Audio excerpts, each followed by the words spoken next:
Hi guys, and welcome to this our video for the General Maths course, Units 1 and 2 on number patterns. It's really good to see you. Now my name's Darren from Maths Guru, and if you can do me a huge favour, so few people watch these videos, I swear you've already fast forwarded through this bit, but if you can subscribe to my YouTube channel, which is Maths Guru, then I'd be really grateful. Very few people watch these videos, and just to sit here and talk to myself like a complete loner, if you subscribe, it actually just lets me know that you've watched. And leave a comment below, and there's TikTok. I know I'm on TikTok. Don't know quite what that is, but if you follow me on that, that will also be good. Right, what are we doing? Let's have a look. So behind me, you can see what the learning objectives are. We are going to understand what it means to be a number pattern. Understand that number patterns can be randomly generated, also useful, or they can be based on a rule. Be able to find number patterns from rules and know what a term is and how to label the terms. Now, this is a brand new part of the course, all right? Fingers crossed you should have been able to do number patterns before. I mean, if you know your times tables, what do you mean you don't know your times tables? Come on! You're 17 years of age now, 16, 17, you should be able to do it by now, yeah? Give it a go, I swear you can do it, even the 8 times tables. But because it's a new part of the course, there's no pre-learning. So we're going to start here and then build on it as we go through. And then we're going to get to arithmetic progressions and geometric progressions and the Fibonacci sequence, and you're going to go, what? It's all too hard. Really, I promise you it isn't. My aim is to make sure that it doesn't get hard. Right. Randomly generated sequence. Now, can you think of a reason why we would ever have a randomly generated sequence? Well, what if you want to choose, I don't know, a certain number of people in a room and you only want 10 of them? Maybe there's 100 people in a room and you only want 10 of them. How would we do that? Well, we'd allocate each person a number, more than likely, and we'd need to come up with some way to then find that, randomly pick people. And as you can see with the screenshot, we actually have a way of doing that. Yes, so if you're using the TI Inspire and the ClassPad, guys, come on, I know that there is a function on there as well, but you can actually get a random integer. Now, if you're wondering what that means in terms of an integer is a whole number. So this rand int here has 3 arguments. No, I'm not starting an argument. Come on, chill, breathe. Yep. An argument is just basically something you're going to put in. Now, the first number here, that 1, basically says the lowest number you want to consider. That 50 there is the highest number you want to consider. And that 10 there is the number of numbers that you want to have created. And as you can see, out comes these beautiful curly brackets with 10 numbers that all happen to fall between 1 and 50. Now, we're really lucky in this situation because I didn't get any duplicates, and the calculator's not clever enough to say, hold on a moment, it doesn't want duplicates. So the random int thing is great, but in life we don't always want random numbers. We want to follow some sort of a pattern. Right. And this is where we come to sort of our times tables with rules-based sequences. Now, if I was to write the numbers 2, 4, 6, 8, and 10, other than being our 2 times tables, come on, you know this one. Yes? What is the rule? Well, we can do 2 types of rules. We can do what we call a term-to-term rule, which basically is, well, how do we go from one number to our next number? If we know one number in the sequence, can I get to the next number by following some sort of rule? Right? That's what I call a term-to-term rule. Or we can look at the position of that number in the line. 1, 2, 3, 4, and 5. Okay, so what I'm saying is the number 2 is in the first position, the number 4 is in the second position, 6 is in the third position. Can I find a rule that goes from 1 to 2, from 2 to 4? And it has to be the same rule.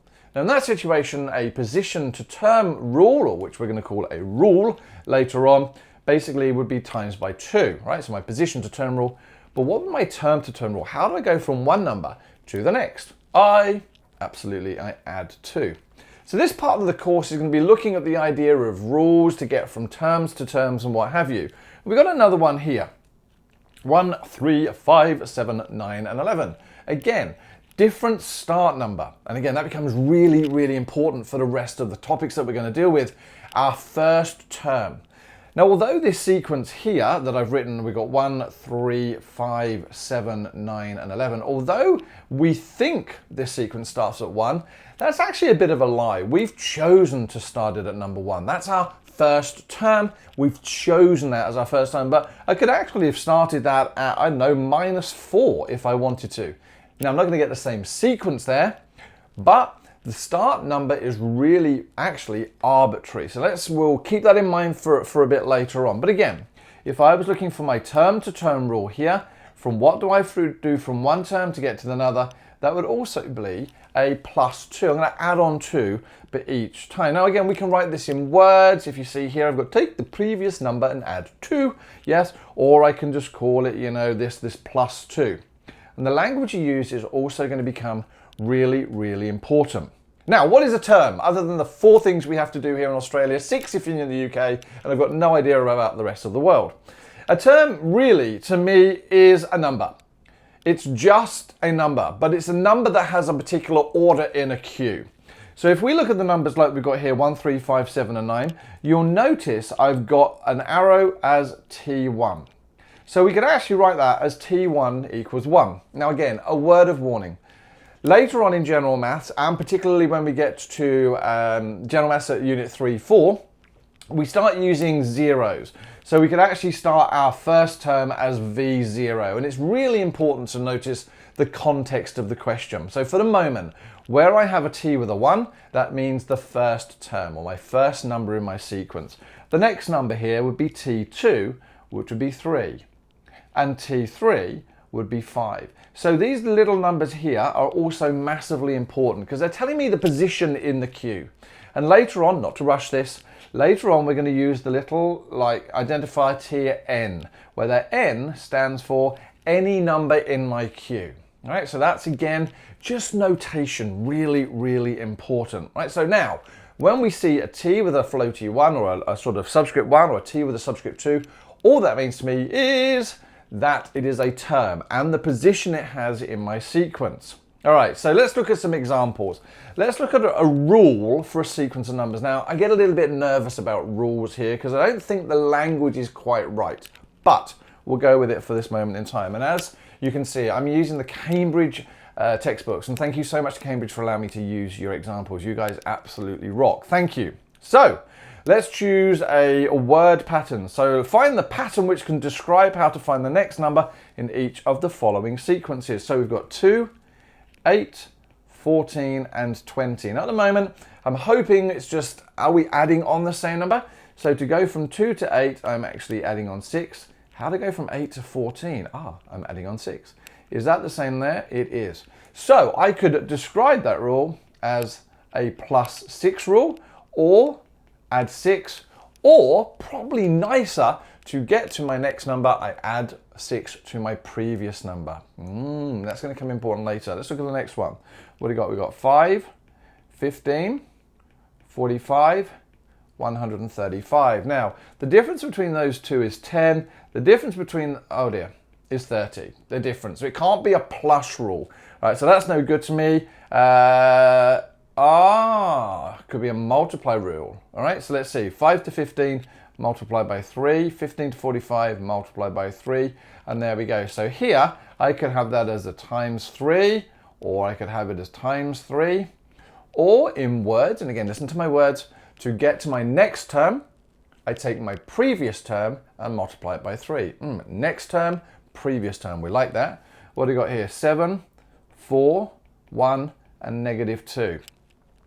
Again, I always look at the differences, always look and see if I can add or take away the same number. Now in this situation, I'm subtracting 3 from each of them. So in that rule, I'd be minus 3 or subtract 3, or probably better, to get to my next term, I'm going to subtract 3 from my previous term. Next term, previous term. I like those in a sentence. What about the next one? 1, 4, 9, 16. This is a special sequence of numbers. Now, hopefully you already know what this sequence is. It is the square numbers. Now, in that situation, I don't know how to create a rule to get from one rule to the next. So all I'm going to do is I'm going to say here, they are my square numbers. Right? This is why I don't like the idea of rule. And the last one I'm just going to write here is 1, 1, 2, 3, 5. Now, a lot of these you should put in your summary book, because particularly this one here, we're going to deal with it towards the end of the exercise. And that there is called the Fibonacci sequence. And to be able to get to our numbers, we take the previous two numbers, we add them together to get the next number. So if you notice, 1 plus 1 gives me 2. 1 plus 2 gives me the 3. 2 plus 3 gives me the 5. And this sequence actually is out there in nature. Right? So the Fibonacci sequence. and again, it's coming up in a later video, is actually a lovely, lovely sequence. Of this video. Thank you so much for watching. It's short, it is sweet. No, not me, I'm not short and sweet. Anyway, let's leave that. It's got all rather embarrassing. Hopefully it's helped. Fire up your summary book, watch the video again, subscribe to me on YouTube just to let me know you've been watching, and follow me on TikTok, that'd be greatly appreciated. All right, I'm gonna call it a day and record another video now. Hopefully I'll see you in that one. If not, you take care. Bye-bye.